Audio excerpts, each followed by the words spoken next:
Tadi tuh di sini mejanya tuh gerak-gerak. Terus di sini buka, di sana ada bunyi-bunyi. Aduh. Dari pintu-pintunya kayak dibukain apa segala macem. Ada yang noel gue juga dari belakang. Tuh. Pintu barusan buka demi. Tadi tutup kan, masih ditutup kan itu? Iya.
Selama penelusuran gue juga sempet live ya. Dan gue pertama kali live-nya tuh di kamar duka. Pas masuk gue gak ngeliat sama sekali ada keranda ini. Tapi tiba-tiba kok ada. Ini keranda muncul waktu gue mau keluar dari kamar duka habis live. Kalau dengar-dengar dari orang luar sih, ya di sini ceritanya angker lah gitu.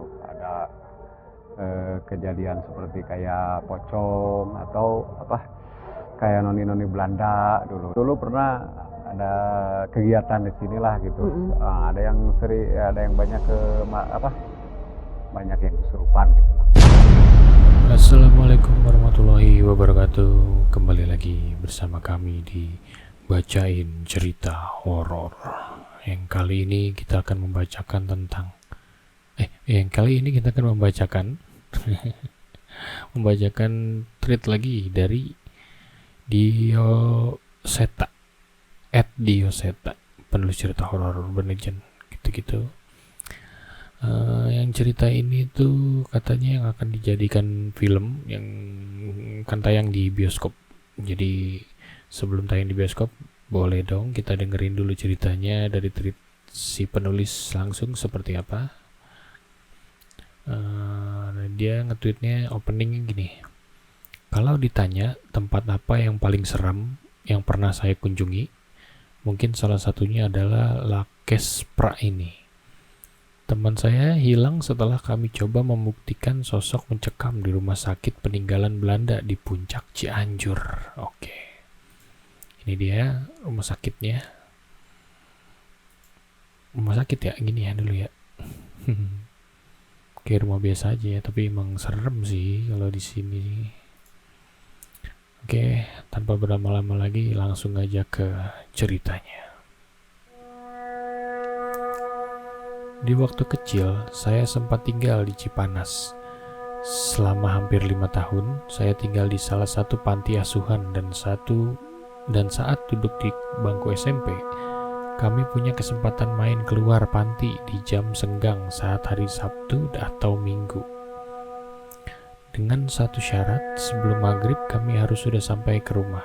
Sebelumnya kami mendengar cerita dari kakak kelas mengenai sebuah tempat yang disebut La Kespra, sebuah rumah sakit peninggalan Belanda yang dulu digunakan untuk merawat pasien penyakit paru-paru dan TBC. Mereka menceritakan betapa takutnya mereka saat melewati tempat itu. Dan dengan bodohnya, aku bersama 3 temanku justru berniat ke sana untuk membuktikannya. Ya, anak-anak ya, selalu begitu. Gue juga dulu waktu kecil ada tempat horor malah dikunjungin sih untuk membuktikan gitu. Tapi alhamdulillahnya tidak terjadi apa-apa ya. Tapi apakah dia akan terjadi apa-apa? Kita lanjut ceritanya. Nanti kita cerita kalau sudah datang sendiri ke sana, ganep mengompori kami. Aku juga ikut. Kalau siang kan gak apa-apa, ucap Lita, yang juga ikut nimbrung dengan kami saat perbincangan tadi di sekolah. Dia bukan anak panti, tapi kami satu sekolahan. Aku dan Agus pun tak ada niat untuk menolak. Rasa penasaranku juga sama seperti mereka. Prinsipku, selama hari masih terang dan beramai-ramai, maka tidak ada alasan untuk takut. Nah, dulu gue sama temen-temen tuh main petak umpet, malah sengaja yang pantangan-pantangan tuh kita cobain gitu, main petak umpet malam-malam, ke tempat-tempat horornya juga malam-malam. Nah ini dia masih siang nih. Apa yang terjadi kalau masih siang? Gue aja pas malam nggak ketemu apa-apa sih, alhamdulillah. Oke, lanjut. Untuk mencapai tempat itu, kami hanya perlu menaiki satu angkutan umum dengan waktu perjalanan hanya 15 menit. Kami tiba di Lakespra sekitar pukul 3 sore. Matahari masih cukup tinggi, tapi bayangan dari pepohonan tua di sekitar tempat itu sudah mulai memberikan kesan suram. Bangunan rumah sakit itu tampak angker dari kejauhan. Temboknya retak-retak, atapnya sebagian rubuh, dan jendela-jendelanya bolong. Sekilas seperti mata kosong yang mengawasi setiap langkah kami. Lumayan seram juga ya, kalau dilihat dari dekat, kata Agus sambil menelan ludah. Tapi kita sudah sampai, jangan balik sekarang, ujar Ganep. Suaranya tetap menatap walaupun langkahnya sedikit ragu. Lucu juga ya namanya Ganep. Kalian ada temen yang namanya lucu juga, nggak boleh komen dong di bawah. Oke, lanjut. Kami mendekat ke gerbang besar yang sudah berkarat. Pagarnya dirantai namun ada sekitar celah sehingga anak-anak seperti kami masih bisa menyelinap masuk. Di depan pintu utama rumah sakit, udara terasa lebih dingin meskipun matahari masih bersinar cerah. Lita menggenggam lenganku sedikit erat. Perasaan aku gak enak, bisiknya. Begitu kami melangkah ke dalam, suasana berubah drastis. Aroma lembab seperti ruangan yang lama tidak dibersihkan, bercampur dengan bau aneh mirip obat-obatan tua. Lorong panjang di depan kami tampak sepi, tapi ada suara-suara samar seperti langkah kaki atau desahan lemah dari sudut-sudut gelap yang tidak bisa kami lihat. Siapa yang jalan di belakang kita? Lita tiba-tiba bertanya. Suaranya gemetar. Aku menoleh. Tidak ada siapa-siapa di sana. Tapi entah mengapa aku merasa ada sesuatu yang mengawasi kami. Ganep tersenyum kecut. Angin, katanya. Meski raut wajahnya tidak menunjukkan keyakinan. Kami terus berjalan melewati lorong-lorong kosong hingga sampai di sebuah ruangan besar, mungkin dulunya ruangan perawatan. Saat itu masih ada ornamen-ornamen rumah sakit yang menggantung di dinding. Namun, satu hal yang paling mencolok, kasur lapuk yang terlihat bekas digunakan. Kok ada bekas kayak orang tidur di sini ya? Tanya Agus. Wajahnya mulai pucat. Suasana semakin mencekam saat aku menyadari ada yang tidak beres dengan Lita. Dia berdiri kaku dengan wajah pucat, seolah tak menyadari kehadiran kami. Lita, aku memanggilnya pelan-pelan, tapi dia tidak merespon. Aku merasakan sesuatu yang aneh di sekeliling kami, seperti ada orang yang baru saja bangun dari tempat tidur yang kosong. Tiba-tiba suara langkah kaki berderak terdengar dari belakang. Kami semua sempat menoleh. Jantungku terasa seperti berhenti sejenak. Dari kejauhan, kami melihat seseorang melintas di lorong. Sosok itu berjalan perlahan. Ia menyusuri lorong yang sama sekali tak peduli dengan kehadiran kami. Di ujung lorong, sosok itu akhirnya berhenti. Seorang laki-laki dengan baju pasien yang compang-camping. Kepalanya tertunduk dalam, tubuhnya sangat kurus, hampir seperti hanya tulang yang terbungkus kulit pucat. Wajahnya tidak terlihat jelas, tapi ada sesuatu yang sangat salah dengan penampilannya. Ia tampak seperti makhluk yang lama tidak pernah melihat cahaya.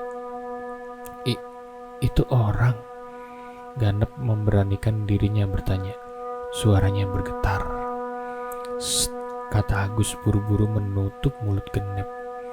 matanya melebar penuh ketakutan.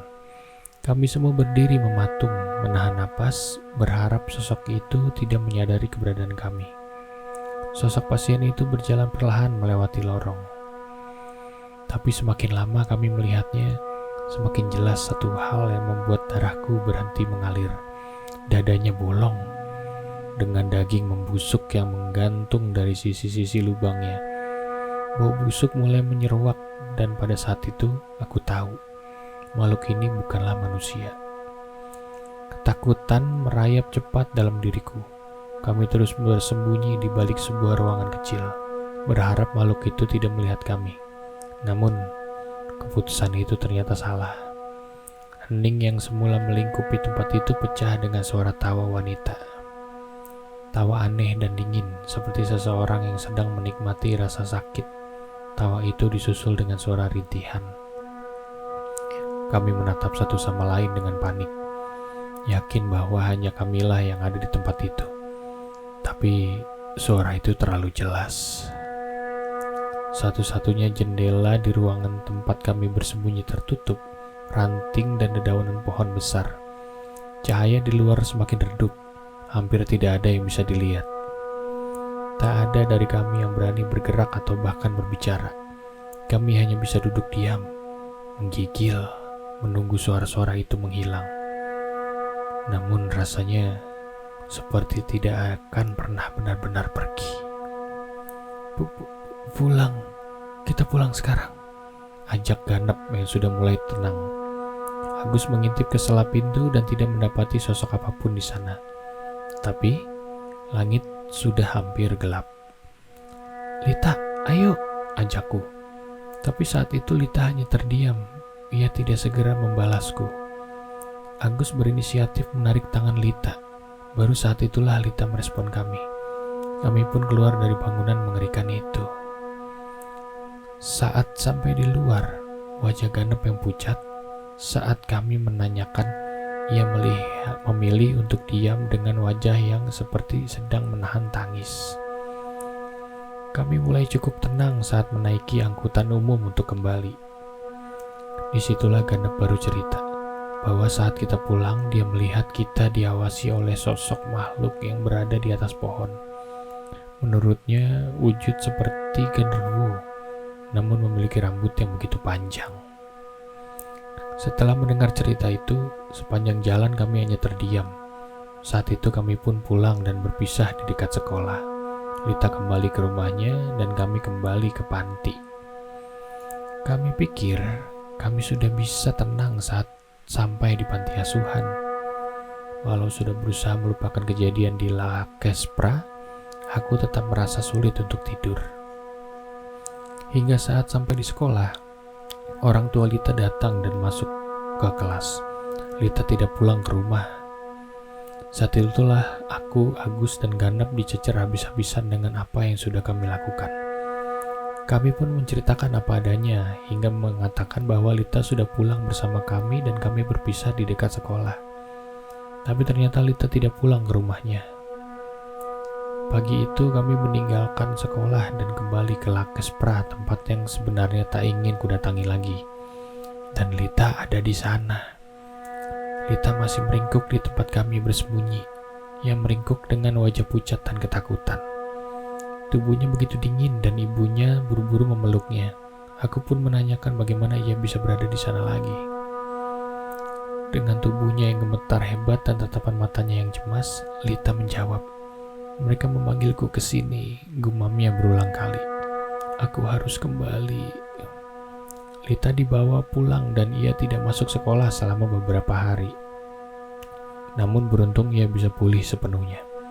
Satu hal yang pasti, La Kespra terbengkalai itu bukanlah tempat yang pantas digunakan untuk bermain-main. Sejak saat itu kami tak berani mendekati tempat itu lagi. Belakangan ini pun baru diketahui bahwa tak sedikit yang mengalami pengalaman serupa. Ada beberapa portal berita juga menceritakan bahwa tempat itu dihuni sosok-sosok yang tak masuk akal.